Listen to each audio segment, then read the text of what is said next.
Kita akan coba praktekkan dengan pendekatan yang pertama, yaitu menggunakan keran. Nanti yang kedua, kita juga akan mencoba menggunakan bejana, dalam hal ini menggunakan gayung, sehingga kita akan mengetahui bagaimana praktikal penggunaannya, sekaligus juga mempraktekkan apa yang telah kita bahas secara teoritis. Sebelumnya saya mohon izin, saya akan lepas dulu jas bagian luarnya, dan peci juga akan kita sesuaikan kacamata, sehingga nanti saat praktek apa adanya kita bisa lakukan dengan cara yang terbaik yang bisa kita sajikan. Baik ya, kita copot dulu beberapa perangkatnya. Bismillah. Baik teman-teman, kita akan mencoba melakukan praktek wudhu langsung. Saya sudah mengondisikan ini ya.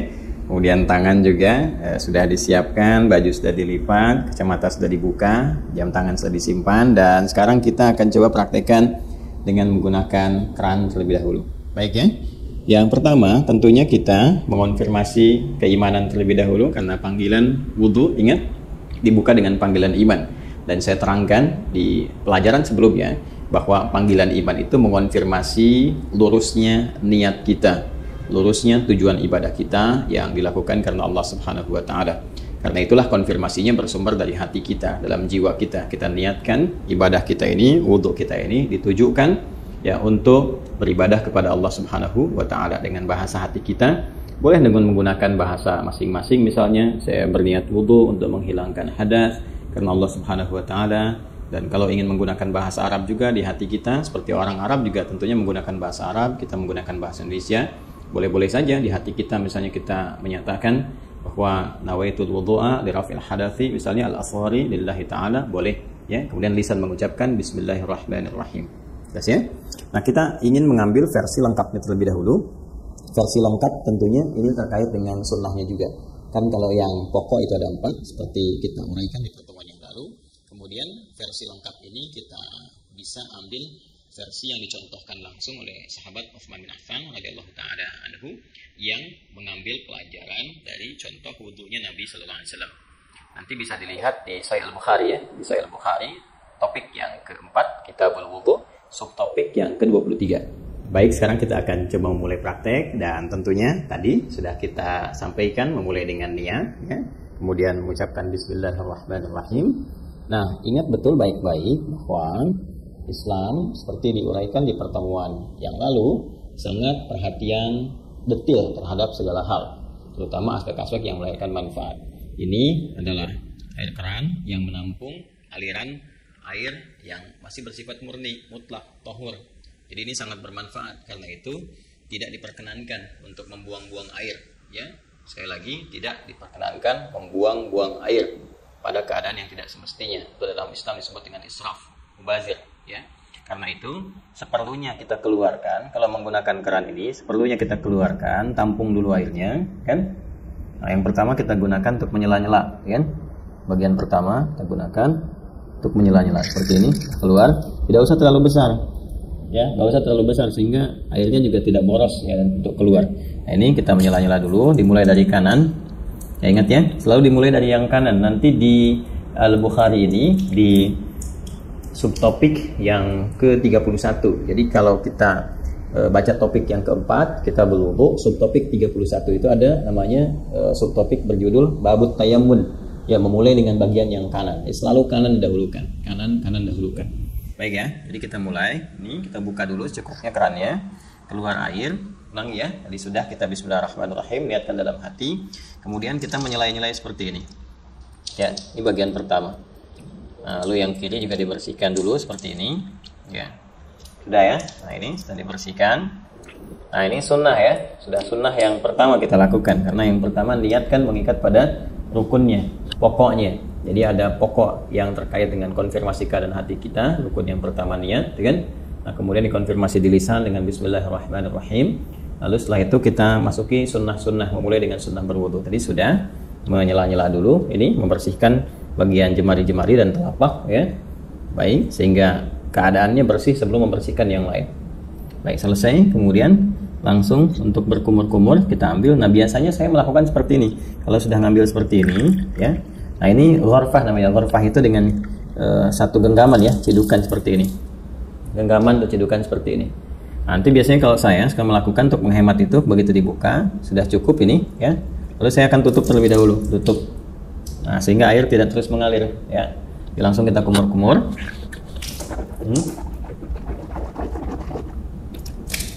Baik, saya ingin terangkan terlebih dahulu.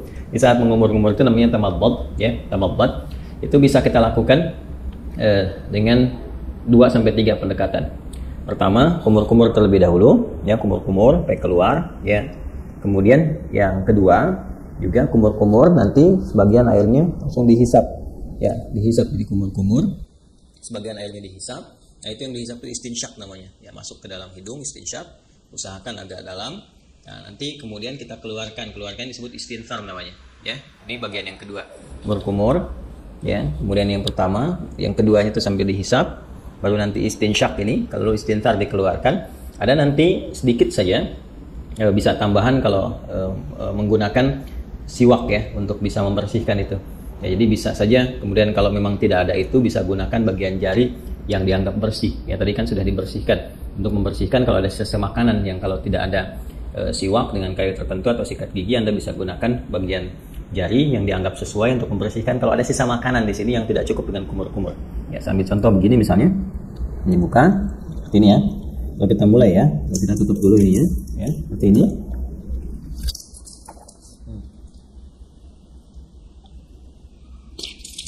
Gitu ya. Nah, ini untuk yang sikat giginya atau membersihkan bagian sisa makanan, sehingga kalau sudah makan ya tidak sempat juga sikat giginya, nanti kita bisa bersihkan dengan bagian jari yang sesuai ya. Itu untuk kondisi-kondisi tertentu.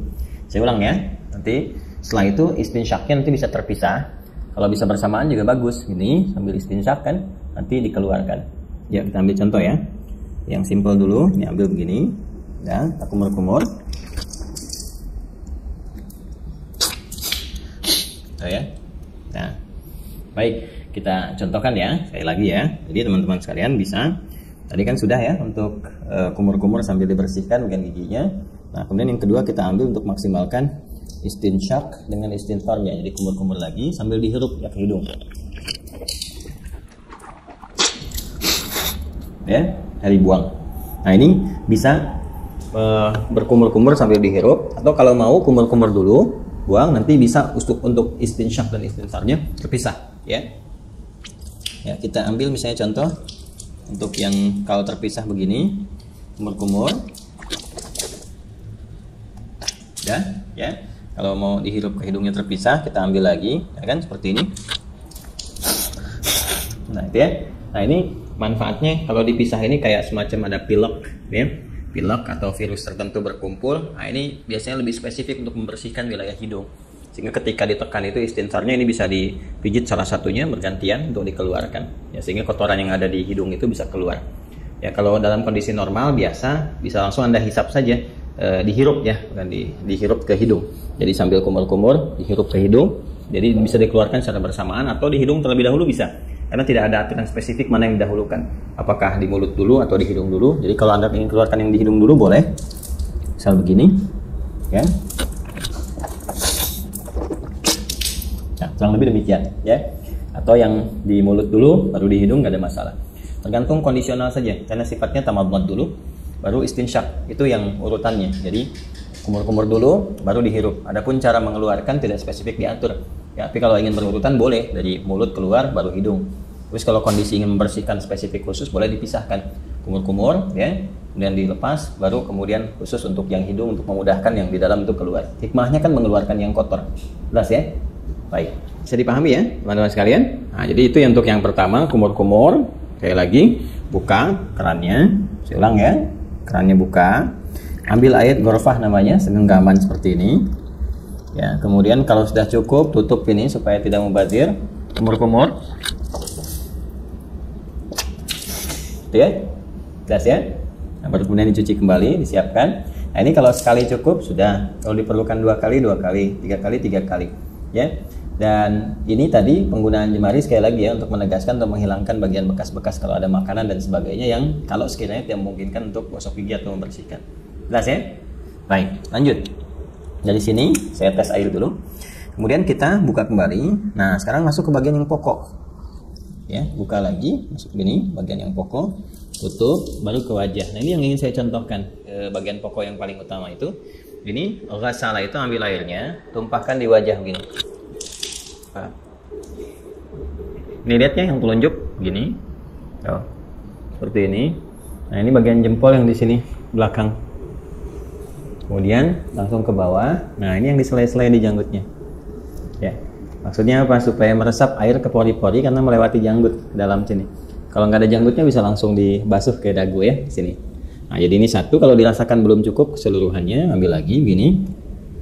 Ya. Terus seperti ini. Kemudian tutup dulu.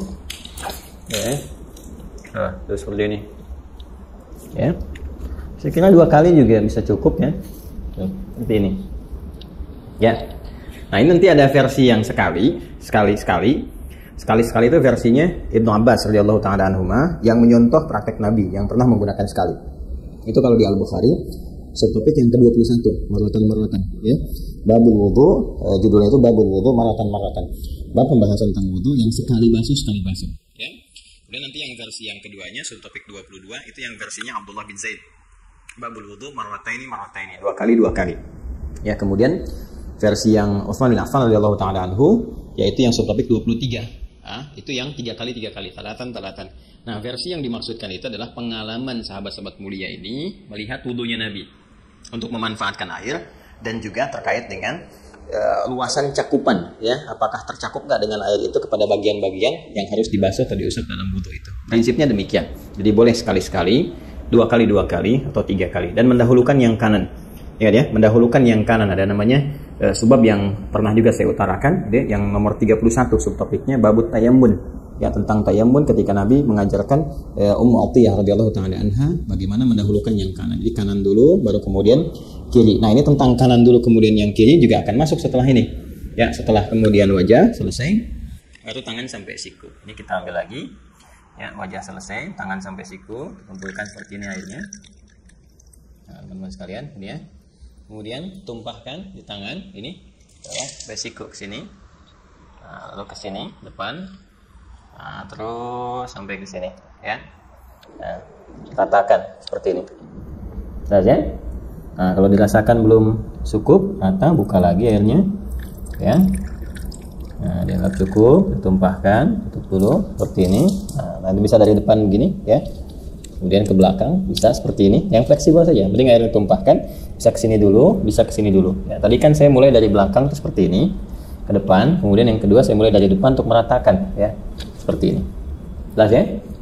Nah, kemudian setelah itu yang kiri itu ini buka lagi. Nah, tutup seperti ini. Ya, ini boleh fleksibel. Dari mana mulainya? Yang penting dari depan sini ke bagian siku. Ya, nah kurang lebih seperti ini. Ya, kalau mau kita samakan, kalau kanan 2 kali, kiri 2 kali juga ya. Bisa menyeimbangkan, menyamakan seperti ini. Tumpahkan. Ya, kasihan. Baik. Nah, ini suasana malam kita prakteknya. Jadi diiringi dengan sekuteng lewat. Ya, teman-teman. Saya. Nah, selesai. Kemudian mengusap kepala, bukan rambut, ya. Karena kepala, ingat bagian mengusap itu ambil. Nah, ini kan dipercikan nih, ya. Dipercikan seperti ini, ya. Nah, jadi kita pun nggak harus terlalu banyak ngambilnya. Saya ambil secukupnya, percikan, dan nah ini untuk kepala. Kalau dirasakan nggak ada masalah, dari depan ke belakang seperti ini. Ya, kita boleh balikan lagi begini, atau cukup ke belakang juga begini, nggak ada masalah, ya. Lalu versi pertama langsung ke telinga begini. Ya, langsung ke telinga. Ingat yang telunjuk ini bagian dalam begini. Yang jempol ini bagian belakang di sini. Ya, seperti ini. Bisa seperti itu, atau kita dahulukan dulu kepala misalnya. Ya. Nah, kemudian nggak terlalu banyak ya. Cipratkan begini. Nah, usapkan misalnya begini. Nah, ya. Setelah kita rasakan cukup untuk bagian kepala, boleh ditarik lagi ke depan boleh, atau boleh cukup begini saja. Sah? Ya, atau kalau ada kesulitan tertentu bagian kepala, dahulukan berkat ubun-ubun, atau nanti kalau ini bermasalah sakit bisa sisi-sisi yang lain termasuk kepala. Setelah itu ambil air lagi, ya kan? Baru kemudian membasuh telinga seperti yang tadi dicontohkan, bagian depannya menggunakan telunjuk di sini, belakangnya menggunakan jempol. Jelas ya?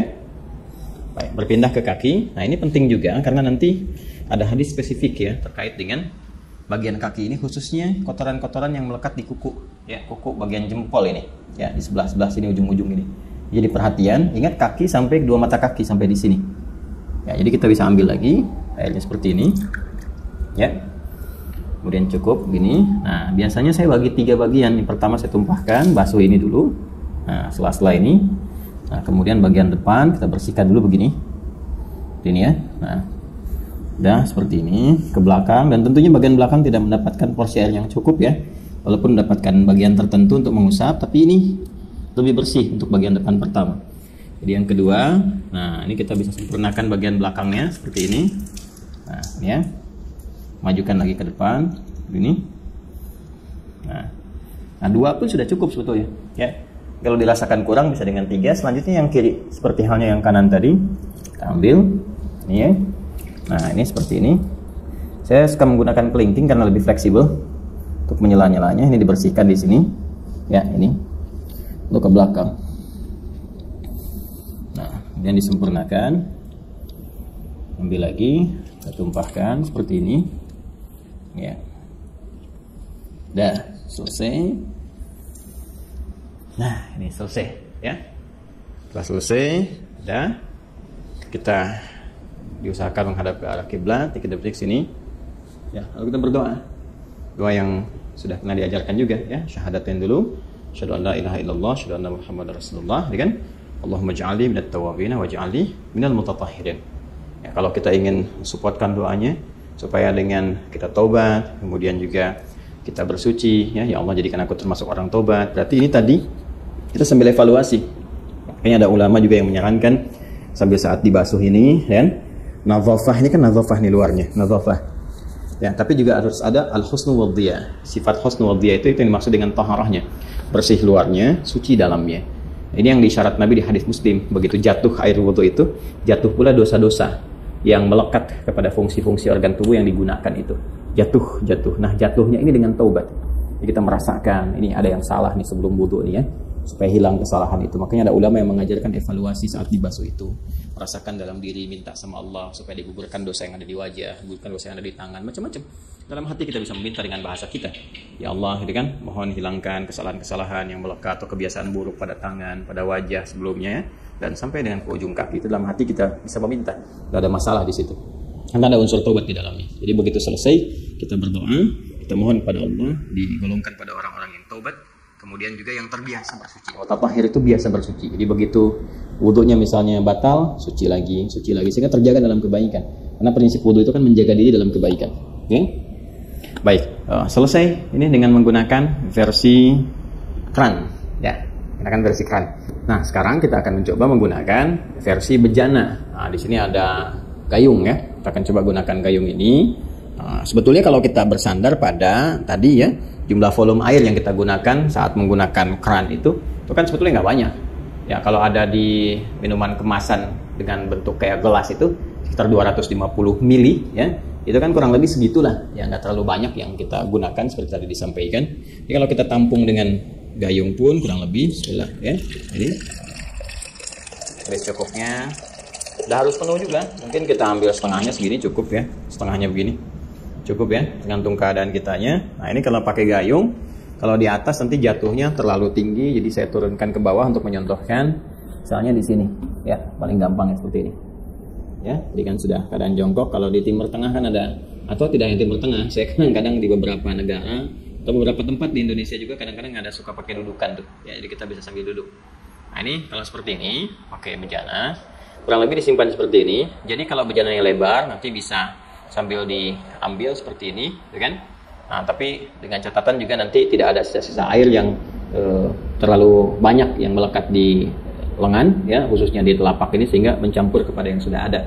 Jadi amannya kalau mau aman, apalagi dengan kondisi seperti ini, kita tuangkan seperti ini. Ya, jelas ya? Ini bagian pertama. Nah, terus kemudian seperti ini. So, nah, ini lebih hemat nih digunakannya. Itu satu, ya, selesai. Nah, kita ambil versi yang sekali, ya kan? Nah, kemudian dari sini ambil lagi kan, nah, ini ya, nah ini kumur ya, kalau dirasakan belum cukup ada yang sekali, 2 kali seperti tadi saya contohkan, gak ada bedanya dengan yang pertama. Kemudian ngambil lagi gini ya, nah ini sama persis teman-teman sekalian, gak ada bedanya dengan yang pertama tadi. Kita wajah seperti ini tuh ya, Seperti tadi ya, diulang. Kemudian selanjutnya untuk tangan seperti ini. Ya. Baik dari depan, dari belakang, yang penting dimulai dari sini ya, sampai ke siku. Nah, yang kanan sudah, kita gunakan bagian yang kirinya. Ya, sama saja seperti yang saya contohkan tadi, kita ambil dulu ya. Nah, ini ambil, kemudian paskan dulu gayungnya karena ini kan nggak rata di sininya ya, teman-teman. Kalau kita mau pindahkan sini juga boleh sebetulnya. Nggak ada masalah ya. Nah, kemudian satukan di sini. Nah, seperti ini ya. Baik. Ayo cari pijakan biar aman, biar nggak tumpah atau seperti kayak gini kan agak susah ya keseimbangannya. Nah, kemudian seperti ini ya, dicipratkan sedikit. Kemudian kepala balikan kembali atau tidak sama sekali ke sini, nggak ada masalah. Ke telinga seperti ini. Nah, ya, kurang lebih seperti itu. Kalau ini ada sedikit di bawah kita, maka kita harus agak naik untuk membasuh kaki. Ya, seperti ini. Nah, kita naikkan begini ya. Seperti yang tadi, sama. Ini. Baik, kemudian diambil lagi. Ya, seperti ini. Ke belakang untuk meratakan. Dia 2 kali ya, teman-teman sekalian ya. Ya, kemudian pakai yang kirinya seperti ini. Seperti yang dicontohkan di awal tadi. Setelah itu kita ambil lagi sekali lagi. Nah, ini seperti ini ya.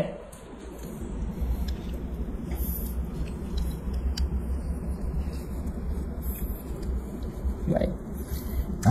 Selesai 2 versi ini, dan masya Allah tuh masih bersisa. Artinya kan sebetulnya nggak butuh banyak gitu airnya, ya. Nggak butuh banyak ya, nggak kita berdoa. Setelah itu seperti tadi disampaikan. Jadi kurang lebih seperti itu contoh yang bisa kita tunjukkan. Dimulai dari awal, kemudian mengkondisikan dulu ya kerannya seperti apa yang bisa digunakan. Jangan mubadir, bersiap-siap. Kalau saya suka membiasakan karena ini hadapnya ke kiblat nih. Ini kan arahnya ke kiblat nih. Saya suka membiasakan kalau ada aktivitas terutama terkait ibadah, cari yang kira-kira posisinya ketika dikerjakan menghadap ke arah kiblat. Itu hanya kebiasaan saja dan tidak harus demikian, tapi kalau bisa dikerjakan ya itu lebih bagus ya. Kecuali kalau sholat jelas, sholat menghadap ke arah kiblat, kemudian baca Quran sunnahnya menghadap ke arah kiblat ya. Hanya dalam wudhu kan posisi keran bisa beda-beda, tapi biasanya saya selalu mencari yang kira-kira menghadap ke arah kiblat untuk menjaga saja kondisi itu. Ini yang kita bisa tunjukkan. Kemudian selanjutnya tadi sudah mengondisikan, lalu mulai berniat ya, dan dimulai nanti dari mulai sunnah sampai ke pokok-pokoknya sampai yang terakhir, dan dilakukan dengan tertib, nggak boleh lompat-lompat ya, terus dijaga, jangan sambil juga diskusi, ngobrol sama teman-teman dan sebagainya, tidak, supaya bisa fokus dalam berwudu dengan suasana batin yang nyaman. Kalau ini kan saya mencontohkan, contoh bukan dalam praktek yang sesungguhnya dikerjakan untuk kepentingan tertentu ibadah, tapi ini untuk kepentingan edukasi bagi teman-teman sehingga mempraktekkan setiap tahapan-tahapannya seperti yang kita pelajari. Jadi itu prakteknya dan telah selesai kita tunjukkan. Alhamdulillah di suasana pagi ya, atau subuh menjelang pagi teman-teman bisa belajar, dan saya mengambil video ini malam-malam nih setelah tugas, malam-malam langsung ke masjid dan kita praktekkan sehingga suasananya cukup berbeda. Ya, alhamdulillah bisa direkam dengan cukup baik dan sekarang kita pelajari bersama. Saya kira itu yang bisa disampaikan. Terima kasih atas perhatian teman-teman semuanya. Semoga bermanfaat pelajaran kita kali ini, dan lebih daripada itu semoga semuanya diridhai oleh Allah Subhanahu wa taala. Sekali lagi terima kasih atas perhatiannya. Silahkan dicoba untuk dipahami, dipraktekkan baik-baik, dan hal-hal yang terkait dengan pendalaman kita insya Allah bahas di sesi Zoom ya. Misalnya tentang bagaimana menggunakan di satu bejana untuk penggunaan oleh 2 atau 3 orang atau lebih misalnya. Kemudian juga kapan posisi bersiwak kalau dalam berwudu, kalau ada kayu siwaknya misalnya, ya apakah posisinya sebelum sholatnya atau dalam wudunya atau setelahnya. Nah, itu kita bisa diuraikan di kesempatan-kesempatan dalam sesi pendalaman. Yang tadi yang saya tunjukkan adalah keumuman yang bisa dipraktekkan oleh siapapun, yang tidak ada beda antara laki-laki dengan perempuan. Demikian, semoga Allah merahmati. Subhanakallahumma bihamdika asyhadu an la ilaha illa anta astaghfiruka wa atubu ilaik. Assalamualaikum warahmatullahi wabarakatuh.